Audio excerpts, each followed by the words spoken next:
Namaste, and welcome back to Awaken Living with Nibodhi and your weekly wellness tune-up.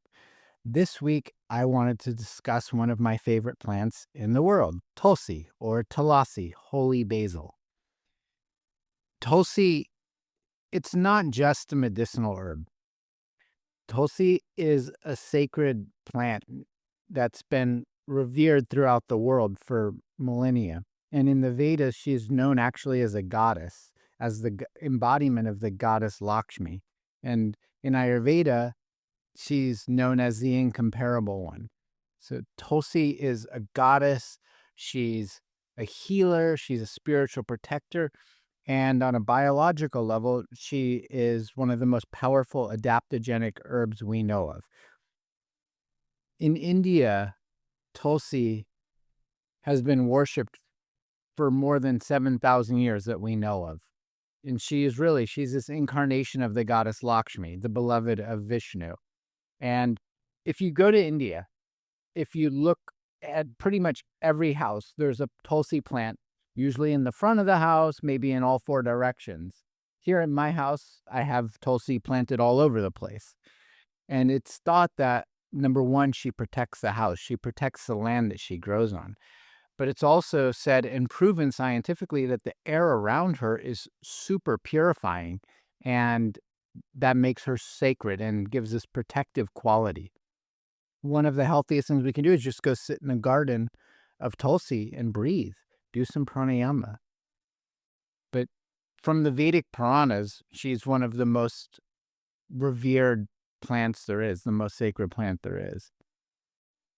And even in the present time in India, if you go to an Indian wedding, there's Tulsi everywhere. They make garlands for the bride and groom to wear. They make crowns of Tulsi. They hang it from the walls. They hang it from the ceilings. They hang it in the doorways. Tulsi is everywhere.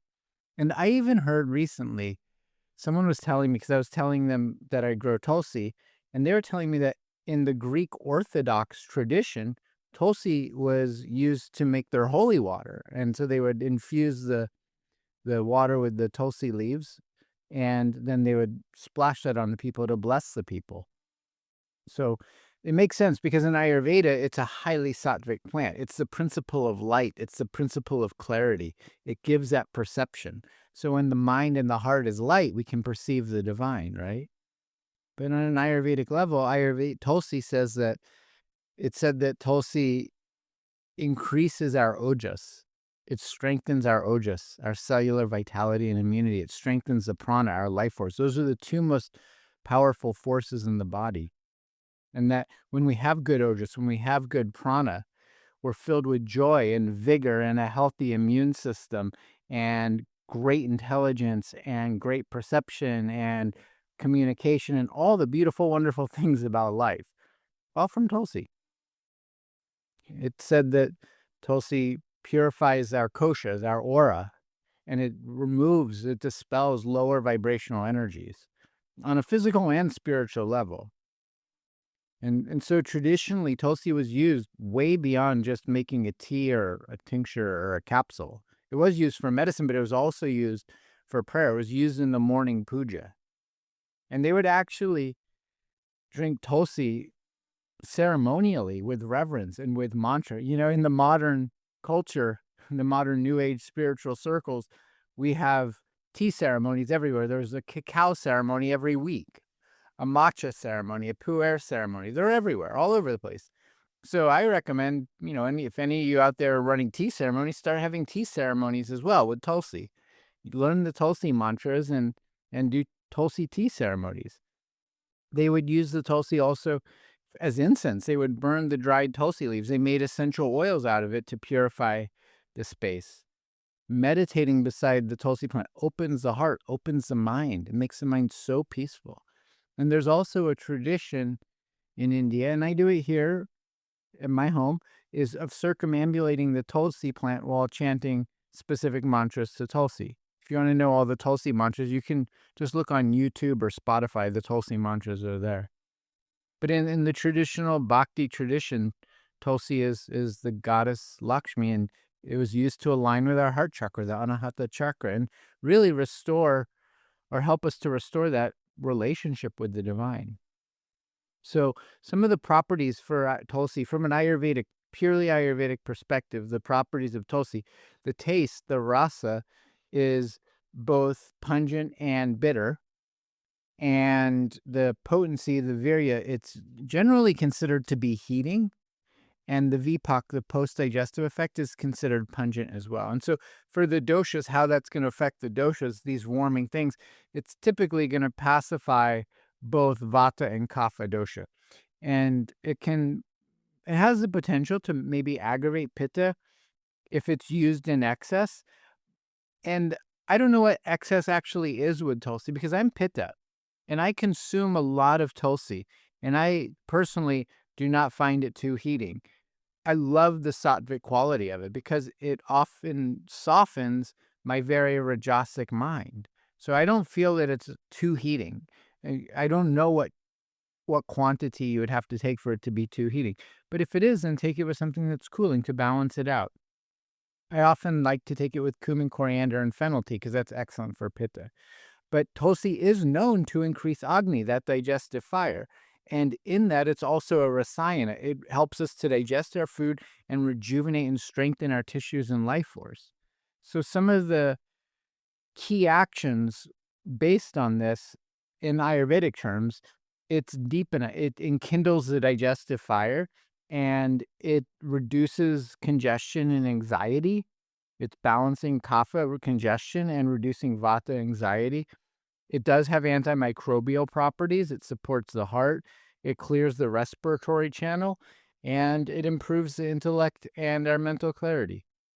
And Tulsi is really, really a powerful herb for respiratory conditions. And it also is an emotional purifier because a lot of our emotions are stored in the lungs.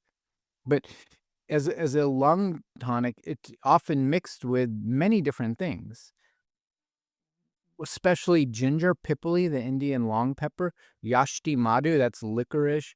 There's an Ayurvedic herb called vasika, which is incredible as an expectorant.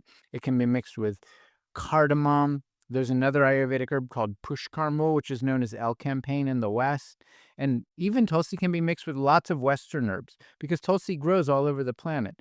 Mullein is an amazing lung herb. Hyssop, thyme, lobelia, yerba santa, osha root. I used to wild harvest that, wild craft that where I lived in Colorado for a lot of years. As an adaptogen, it's actually one of the most potent adaptogens in the Ayurvedic pharmacopoeia. So that really helps us to cope with stress, to rejuvenate the body, whatever the body's going through. And everyone in the modern world has stress. So it's an amazing, amazing herb for dealing with the modern world. It's also really good for our circulatory system. It helps the plasma tissue layers, the rasa dhatu, and it helps to circulate nutrients, and it also helps to circulate toxins out. And on that note, Tulsi's also been used for healthy weight management because it's working on the adipose tissue, the meta dhatu. It gets in there, it heats it up, it cooks it basically, it transforms it. And even though Tulsi is heating, it's interesting because it helps to maintain a normal body temperature. So in Ayurveda, there's this a quality called prabhav, a special quality, a quality that can't really be understood by just looking at the energetics alone. And so even though Tulsi may be heating, it really does help to maintain the normal body temperature, which is why I'm pitta, and it still helps. I don't get overheated from it. But mostly it's there balancing vata and kapha doshas. So that's the Ayurveda view from Tulsi. And there's a lot of scientific evidence. And this is really nice because so much science now is researching all these ancient plants and proving what Ayurveda is known for 5,000-10,000 years. But modern science has shown that Tulsi reduces our cortisol level and it helps to regulate the HPA axis. That's the hypothalamus pituitary adrenal axis. They published a study in the Journal of Ayurveda and Integrative Medicine showing how it lowers stress, reduces anxiety and fatigue. It also shows to reduce E. coli, staphylococcus, certain strains of influenza. It's got this antimicrobial, antiviral properties to it. strengthening the respiratory system. They show that it has expectorant and bronchodilator properties for it. The volatile essential oils in there protect our lung tissue against inflammation. Another interesting study showed that Tulsi can help to regulate the blood sugar. It can reduce fasting blood glucose levels. It helps enhance insulin sensitivity and reducing oxidative stress in the pancreatic cells. So there's so many things. Also, they've studied the cardiovascular effects, the cognitive mental benefits, anti-inflammatory, antioxidant, all of it. They've done all these studies. So it's fantastic. So how to use Tulsi? So there's a lot of ways. Tulsi can be used as a tea. You can take the fresh or dried leaves. That's easy. You can make a tincture out of it. You can buy tinctures, essential oils for diffusing or even topical use. What's called churnam in Ayurveda, that's powder. Tulsi powder can be used. It can be mixed with ghee. It can be mixed with honey. So many things. There's a classical Ayurvedic formula called Sito Palati Churnam, which is an incredible formula for the lungs, for cough especially. Tulsi is a major component in there. The one contraindication I would really say is that if you're pregnant, then you really want to make sure that your doctor approves of that. And because it can lower blood sugar, if you're on diabetes medicine, you also want to be careful of that. But I would say, if you're interested in Tulsi, create a Tulsi ritual every morning. Boil some Tulsi leaves. You can add some cardamom, ginger, rose petals, because that opens the heart. And while you're sipping your Tulsi tea, you can chant one of the Tulsi mantras. The easiest one is Om Tulasi Devye Namaha. Om Tulasi Devye Namaha. Om Tulasi Devye Namaha. I offer my obeisance to the great goddess Tulsi, the embodiment of the Divine Mother. Purify me and align me with the highest light. Om Tulasi Devye Namaha. So, to me, Tulsi is way beyond just medicine. She is the living goddess, and she helps to align us physically, mentally, emotionally, spiritually. And we need that in a world of constant, never-ending overstimulation. Environmental toxins, man-made toxins, fatigue, stress, all of it. Tulsi holds these ancient codes of balance, of remembrance, of clarity. Her medicine carries the intelligence of devotion, that sattvic quality of clarity, and the compassion of the Divine Mother. If you need a resource of where to get really high quality Tulsi, I recommend going to the amashop.org, where actually every purchase you make, 100% of the proceeds goes to benefit the nonprofit charitable activities of Embracing the World, which you can see there. But on the Amashop, they sell a book that I helped co-write called Tulsi Devi, the Goddess of Devotion, if you want to really deep dive and learn more about Tulsi. But they also have a lot of really beautiful products. They have a therapeutic grade Tulsi essential oil. They have a couple of Tulsi teas. They have tinctures. There's a Tulsi massage oil. And for the spiritual part, they have Tulsi bead malas that if you like doing mantras on, you can do your mantra on a Tulsi bead mala. And they also have yantras. Those are sacred geometrical shapes of the mantra of that god or goddess, and they're geometrical shapes. So you can worship the yantra of Tulsi if it's not possible to grow Tulsi where you live.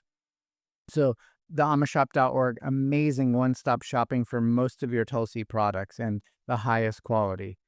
So thanks for joining me today on this weekly wellness tune-up all about Tulsi. And may Tulsi's grace guide you and bring you into balance and joy and divinity within yourself.